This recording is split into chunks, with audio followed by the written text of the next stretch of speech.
ایک بار راستے میں ہر کا لشکر آیا، جناب ہر کے مصائب 2 دن بعد آ رہے ہیں، تفصیل اس میں پڑھوں گا، اور آقا حسین کے قافلے کا رخ موڑا گیا۔ اب یہ قافلہ چل رہا ہے اور اس کی کوئی ڈیسٹینیشن نہیں، ان نون ڈیسٹینیشن۔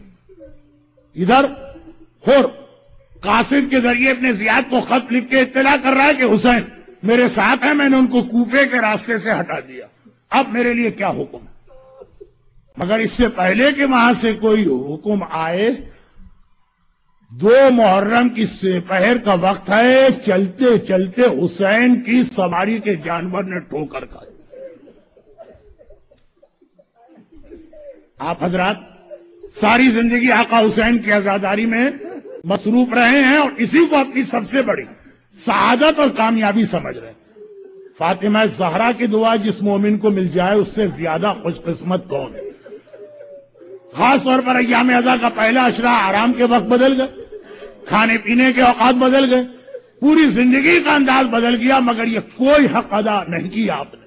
آقا حسین کا ایک جملہ کافی ہے، ایک جملہ، اور میں یہ چہرے بھی دیکھ رہا ہوں اس مجمع کے اندر۔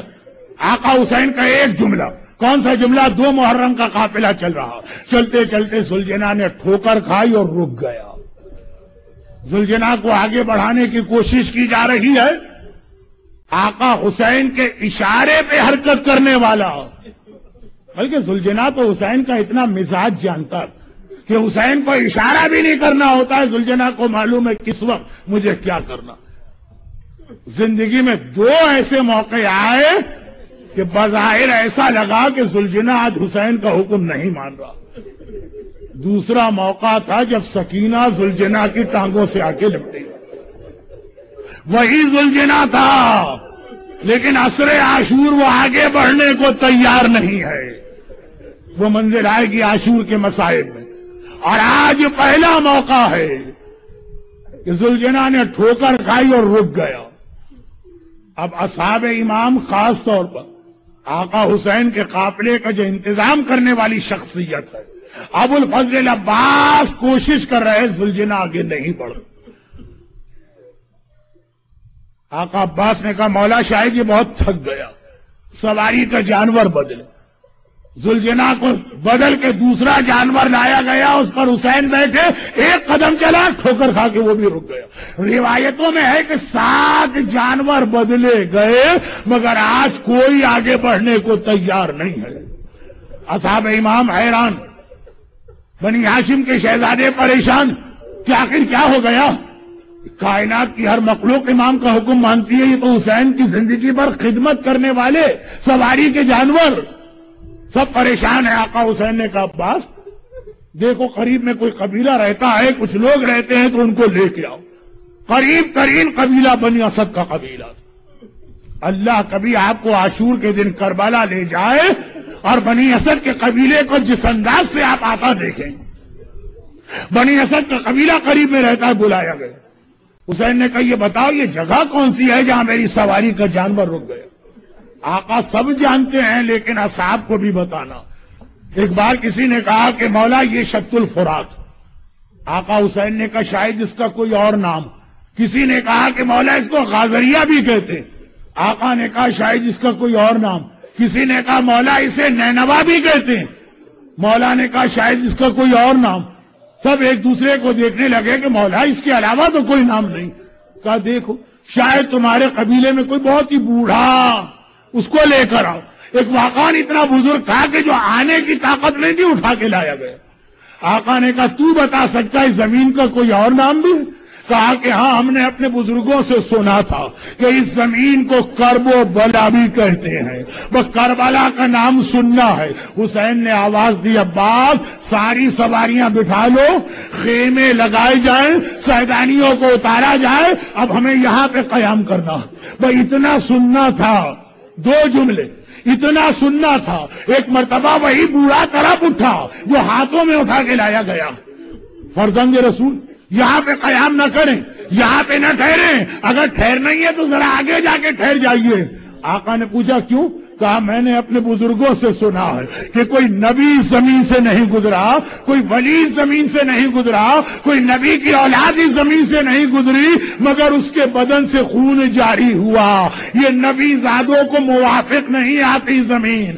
آقا حسین نے کہا تو نے خالی اتنا سنا ہے اور مجھے تو پتا ہے یہ وہی جگہ ہے جہاں ہماری گردنیں کٹیں گی، ہمارے بے سر کے لاشیں جلتی ریتی میں پڑے رہیں گے، ہمیں اپنے جوانوں کے لاشیں اٹھانا پڑیں گے۔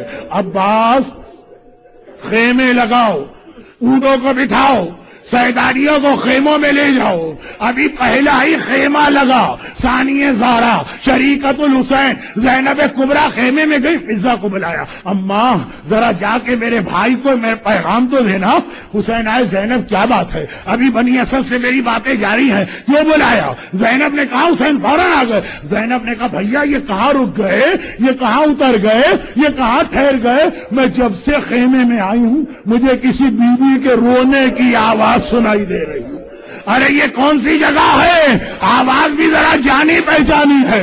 حسین نے سر جھکا کے کہا زینب نہیں پہچانا؟ یہ اماں فاطمہ کے رونے کی آواز ہے، میری ماں جو جنت البقیع سے یہاں تک میرے ساتھ آئی ہے۔ زینب نے گھبرا کے کہا لیکن بھیا یہ ماں رو کیوں رہی ہے؟ کہا زینب یہی کرب و بلا ہے جہاں مجھے شہید ہونا ہے، جہاں تیری چادر چھینی جانا ہے۔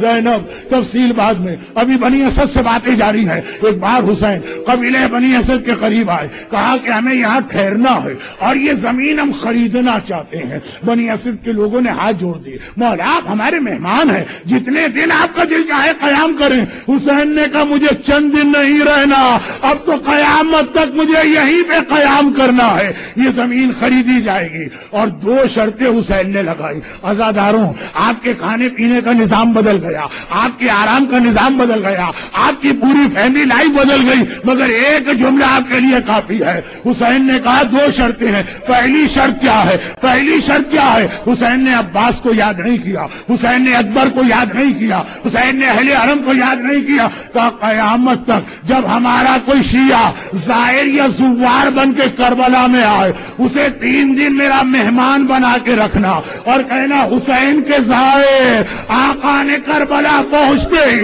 سب سے پہلے تمہیں یاد کیا تھا، حسین کے مہمان بنو۔ اور دوسری شرط یہ ہے جب لشکر یزید چلا جائے اور جلتی ریتی پہ ہمارے لاشیں پڑے ہو تو ہمارے لاشوں کو اس طرح نہ چھوڑنا، ہمارے لاشوں کو لا کے دفن کر دینا۔